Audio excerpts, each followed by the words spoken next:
How's it going, everyone? As you guys can tell by the title in the video in which you are currently looking at, this will be my review of the brand new latest PWG show that just came out this week.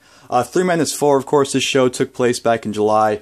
It's kind of odd considering, Mystery Vortex 3 just came out like 2 weeks ago. So it's kind of odd to get these shows pretty much back to back. It's kind of weird because I'm usually waiting that big gap between shows. And, Threemendous IV and Mystery Vortex 3 were a month apart. So it's kind of weird to get those shows pretty much back to back. But without further ado, it's finally out, and let's not waste any time and jump right into the review. Alright, let's get the DVD over here. Of course, at the cover here, you have a picture of Trevor and Tommaso Ciampa. You got Ricochet and Super Dragon, Threemendous IV right there. You got Jack Evans, Akira, Tozawa, and Angélico. Recorded live on Friday, July 24th, 2015 in Aggressic, whatever that is, however it's pronounced. Adjectives, Rosita, California. So there is your cover. You open it up, you got a picture of one of the Young Bucks looking like Super Dragon, Young Dragons, or Super Bucks, whatever you want to call them, or Dragon Bucks, whatever. And they have a picture of Ricochet and Akira Tozawa on the disc portion right there, so that's what it looks like on the inside. This is what it looks like on the shelf when you put it there. You got a picture of Akira Tozawa right there, Threemendous IV, so that's what it looks like on the shelf. And of course, here are the pictures highlighting the event, like they do in pretty much every PWG DVD, just pictures of the, what's going on and whatnot. But yeah, that's what it looks like. Let me put the camera back over here so I can talk about the show. There we go. Zoom in a little bit right here. That's fine. And, yeah, it's right at the back here. Pro Wrestling Guerrilla celebrated its 12th anniversary in Resplendent, Rosita, California with Threemendous IV on Friday, July 24th, 2015. Threemendous IV features the long-awaited turn of Akira Tozawa and the first title defense of the Young Bucks, record-breaking 4th World Tag Team Championship title reign, and so much more. Threemendous IV overall, this was a fun show, but it was relatively short, and I don't think, honestly, anything was must-see or that spectacular on the show, in my opinion. Each match seemed very short.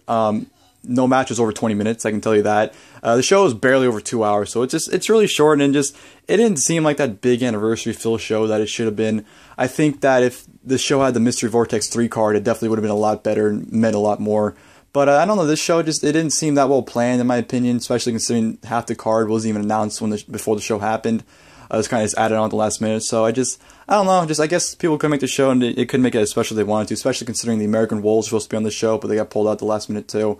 So I don't know, it was disappointing in the aspect that they wanted to make this a huge show, but I mean, overall, I had fun. I enjoyed it, I thought it was a fun show to watch still, but it was disappointing for an anniversary show in my opinion. That's just me though.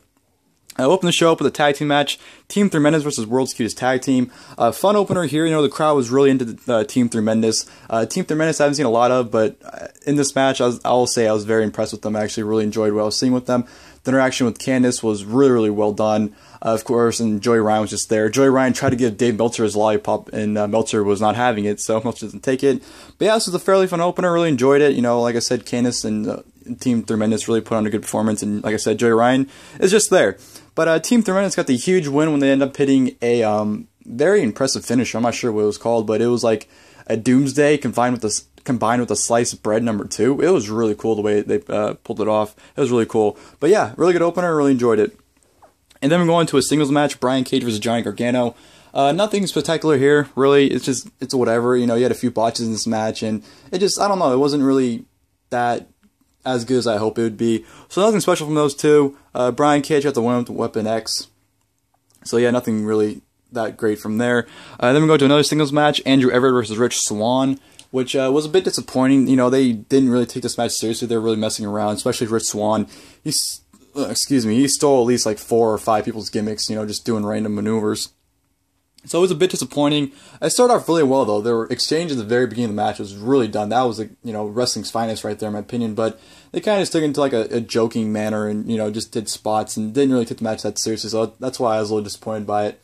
But, for what it was, I enjoyed it. Like I said, they did some pretty good spots. And, of course, they're busting out their signature moves, like the frog splash from Rich Swann and, hitting the 450, Andrew Everett hitting that to get the victory. So it was good for what it was, but it was just disappointing in the aspect that I expected more. From there, we're going to another singles match, Tommaso Ciampa versus Trevor. Very solid stuff here between those two. You know, those guys are very good performers, and I thought they did a very good job here as well. Especially from the very get-go, you know, Trevor Lee's hitting a huge foot stomp onto him, the jumping foot stomp onto his chest. I thought that was an excellent way to start off the match. And the crowd involvement in this match was awesome, too. I mean, I noticed the little things, so I don't think a lot of people will notice these things, too, but I was just absolutely dying of laughter from the crowd. Just some guy yelling random absurd stuff. Marty DeRosa selling a chair to the head by accident when Tommaso Ciampa threw the chair against the ropes and ended up hitting Marty DeRosa on the back of the head. Thought that was hilarious, and he sold it awesomely. Dave Meltzer, the way he was posing on the mat. I just thought the little crowd moments what made this match even better, in my opinion. But yeah, very solid match between both guys. Great performance from both of them. Trevor Lee getting the victory with the small package pile driver. So yeah, solid stuff from those two, and really good match. From there, we're going to Mike Bailey versus Chris Hero. Match of the night, in my opinion. You can argue this, or the main event was match of the night. I really enjoyed this. You know, both these guys brought the best out of each other, and Chris Hero's just been having a great year so far in PWG. Chris Hero, just him and Roderick Strong are so far the MVPs for PWG in 2015. They have just consistently put on amazing matches, and there's no exception here. You know, Chris Hero really put on a good story with Mike Bailey too. Mike Bailey being a guy that's like half his size, and Hero really bringing out the best of him. And I thought they put on one hell of a fight, and I thought the ending was even better. You know, Mike Bailey won with the small package or a roll up, one of the two. You end up getting, you know, one of those cheap finishes, and the crowd erupts for it. And then after the match, you know, Chris Hero looks like he's gonna attack Mike Bailey, but end up giving him a hug.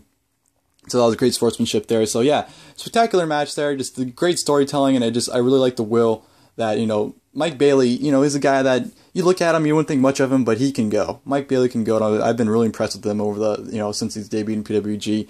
And him and Chris Hero absolutely tore their house down, in my opinion. Great, hard-hitting, no, I wouldn't say really stiff. I mean, there were some stiff jabs and kicks from both guys, but a really good match here and great match. And like I said, just continues to show Chris Hero's performance he's had this year. It's been spectacular, and it definitely showed here. From there, we're going to Ricochet versus Akira Tozawa.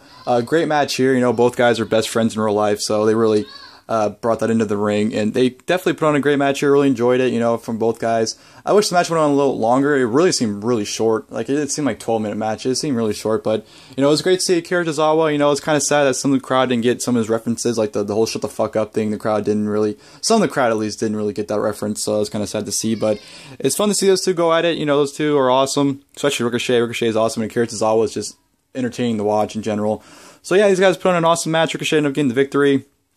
And after the match, you know, Super Dragon came out and attacked them, which led to, you know, a big brawl between Young Bucks and Super Dragon, pretty much against a portion of the locker room. You had Candice and Joey come out, and Johnny Gargano too, Mike Bailey. I think Trevor Lee and Andrew Everett tried to come out. So just a huge brawl erupted after the match with Super Dragon and the Young Bucks beating down everyone, which led to Angélico and Jack Evans coming out, and which went into the main event, which was the World Tag Team Championship title match. The Young Bucks versus Angélico and Jack Evans. Awesome match here. You know, this, I'm not going to lie, though, I was kind of disappointed because I really did have high hopes for this match, and just, not saying it didn't underdeliver, but I guess I expected more than what I got. And this match was, you know, relatively short as well. Didn't go that long. I think that was a big issue with the show, in my opinion, was just everything was just so short. I just wish a lot of things got a lot more time. Like I said, just a barely 2-hour show. Just that's my big complaint in the show, I think, was just the 2 hours, and the matches were just short. But yeah, crazy stuff here. I was really impressed with Angélico. You know, Jack Evans, I've seen him before, but Angélico was my first time seeing him. I really liked how he busted out the Razor's Edge into a buckle bomb. I thought that was absolutely awesome and looked absolutely painful to take, because if he would have missed it, he would have killed Matt Jackson. But it's an extremely fun tag team match here. Good stuff, you know, just spot. You know, Angélico, Jack Evans. The Sasuke special Jack Evans did, which was countered into an indie taker, was absolutely awesome. Looked extremely painful too. And then the Young Bucks ended up retaining with the more bang for your buck on the Jack Evans 1, 2, 3. So extremely fun tag team match. You know, both teams look great. Great debut for Jack, or not great debut for Jack Evans, but great debut for Angélico and great return for Jack Evans. Really enjoyed it. And of course, after the match, you know, Angélico and Jack Evans claimed that they will be in Bola, and they will tear the house down there. So that'll do it for my Threemendous IV review. Like I said, you know, it's a fun show. I enjoyed it, but just nothing really that spectacular happened on it, which was the downer of the show. But it's enjoyable. The time, I wish we would have got a lot more time. I know 11 last year went over 3 hours, so I think they want to make sure they didn't go over that time again. But you know, I wish the matches got more time. They definitely could. This show definitely could have been a lot better, in my opinion, if everything got more time. But yeah, that'll do it for my review, guys. Hope you guys enjoyed the video, and until next time, I'll see you guys later.